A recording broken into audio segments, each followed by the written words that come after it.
At the beginning of July 1945, the war in the Pacific was almost over, but the Allies didn't know that yet. The grueling 3-month Battle of Okinawa had just concluded at the end of June and had cost the Allies some 75,000 casualties, killed or wounded, had damaged 400 Allied ships, shot down 700 Allied aircraft. If Imperial Japan was on the ropes, they certainly seemed to have a lot of fight still left in them. And the Allies were already planning Operation Downfall, the proposed invasion of the Japanese home islands for that November. The predictions were bleak, with some of the estimates assuming that the Allies would take as many as 1 million casualties to take the home islands. In preparation for that attack, in July, the Allies began the first major naval bombardment operation against the Japanese home islands. Over the course of the next month, some 8 battleships, 12 cruisers, and numerous destroyers would attack military and industrial targets in the last major naval operation of the Second World War. It is history that deserves to be remembered. There were many reasons behind the decision to engage in naval bombardment of the home islands. Japan had been under sustained attack from B-29 Superfortress bombers flying from the Mariana Islands since the fall of 1944. But significant industrial targets in the north lay outside the range of the bombers. The massive Allied fleet, the U.S. alone could field 23 battleships in 1945, could attack some of the few remaining facilities of Japanese industry that hadn't been crippled by aerial bombing.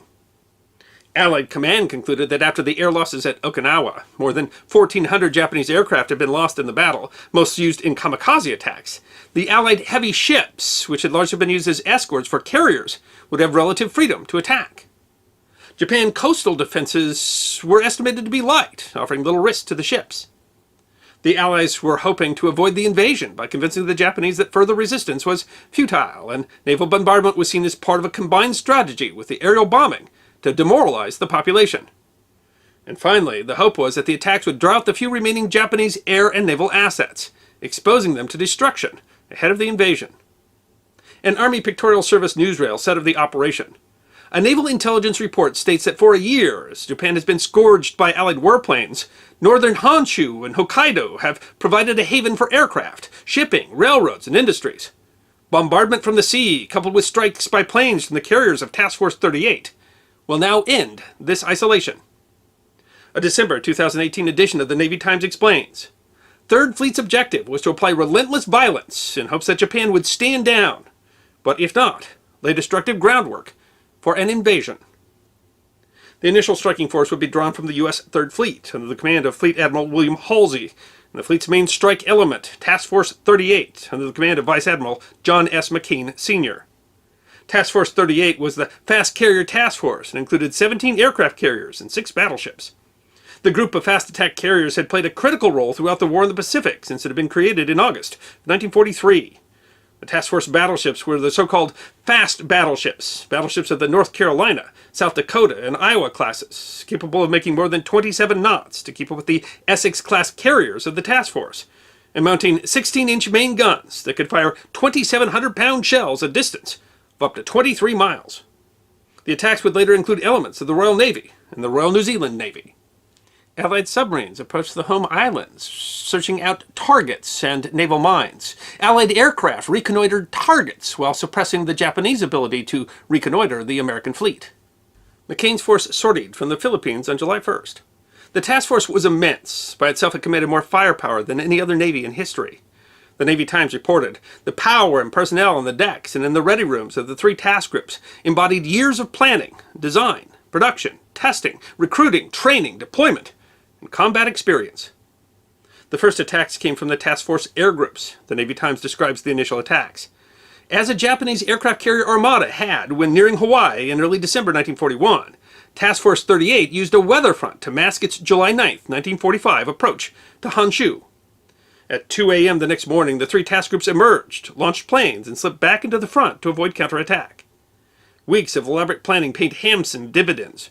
Virtually unopposed, even flak was meager, American pilots pummeled 12 Tokyo airfields, destroying some 109 ground-based planes and damaging 231. The battleships arrived on July 14th, coordinating with another attack by aircraft from the task force. The attempt to draw out the Japanese air forces failed, and the Japanese Imperial General Headquarters kept the planes in reserve. But this left the Imperial Japanese Navy vulnerable. U.S. submarines had severed most supply lines, and the Navy had no fuel to operate. Its remaining ships were stuck in port, unable to maneuver and without air cover. The planes of the task force rained fire on the nearby defenseless vessels, sinking 11 warships and damaging 8 more, as well as sinking or damaging scores of merchant vessels. The Imperial Japanese Navy would suffer many more losses to the planes of Task Force 38 over the coming weeks. Meanwhile, the battleships USS South Dakota, Indiana, and Massachusetts, the heavy cruisers USS Quincy in Chicago, and 9 destroyers targeted the ironworks at Kamaishi in northern Honshu. Kamaishi was a major foundry town that included an iron mill run by the Japan Iron and Steel Company. The mill, which had been founded in 1880, was one of the largest mills operated by Japan's largest iron producer.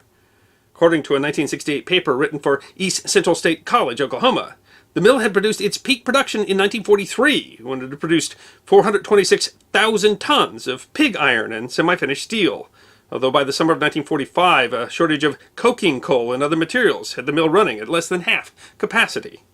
At 10:55 in the morning, the task group flagship, USS South Dakota, hoisted a signal. It read, "Never forget, Pearl Harbor." Reporter James Lindsley of the San Bernardino County Sun was on board the South Dakota. He wrote, "High explosives bearing Made in America stamp whistled for 2 hours from flaming muzzles of big Navy guns into the great Japanese ironworks at Kamaishi in northern Honshu today. It was my privilege to watch the bombardment of Japan for the first time in this war. A bombardment which caused sky-reaching explosions and started roaring fires which blanketed the area with smoke." Admiral Samuel Morrison chronicled the effect in his landmark 1960 work, The History of the United States Naval Operations in World War II. Firing commenced at 12:10 p.m. from a range of 29,000 yards, and over the course of a 2-hour bombardment, the group fired 802 16-inch shells, 728 8-inch shells, and 825 5-inch shells. Morrison explains that the concussion from all the firing caused kitchen fires to spread throughout the city of some 40,000 residents.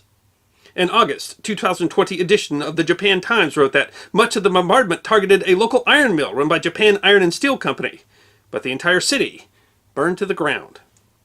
The Times quoted Kinji Sano, who was 14 at the time of the attack.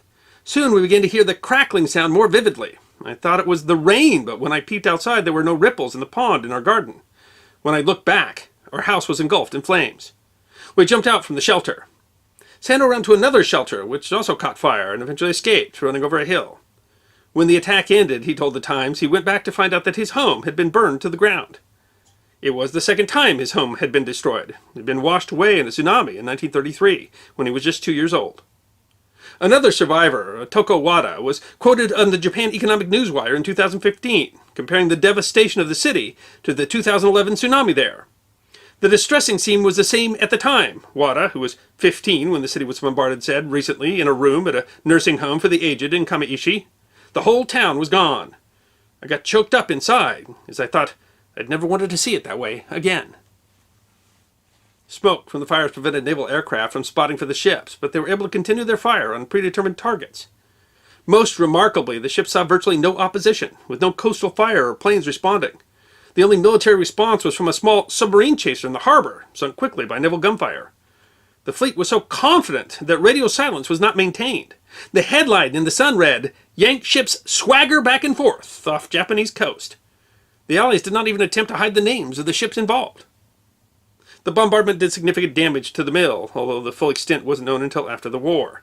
The fires destroyed more than 1,400 homes and killed more than 400 civilians. There would have been no Allied casualties that night, except that, unknown to the Allies at the time, British and Dutch prisoners of war were being used as slave labor at the factory. 5 were killed in the bombardment. And ships of the task force were already moving into position for another attack. The battleships USS Iowa, Missouri, and Wisconsin, along with the light cruisers Atlanta and Dayton, moved into position the night of the 14th, and began an attack on another steel mill outside the town of Mororan on Hokkaido, firing 860 16-inch shells and severely damaging the mill's operation. Halsey himself was present for the attack, aboard his flagship, USS Missouri. 2 days later, Iowa, Missouri, and Wisconsin were joined by North Carolina, Alabama, and HMS King George V for an attack on the Honshu city of Hitachi, a center of electronics manufacturing. The Melbourne, Australia newspaper The Age noted that the addition of HMS King George V meant that the British fleet shelled Japan for the first time.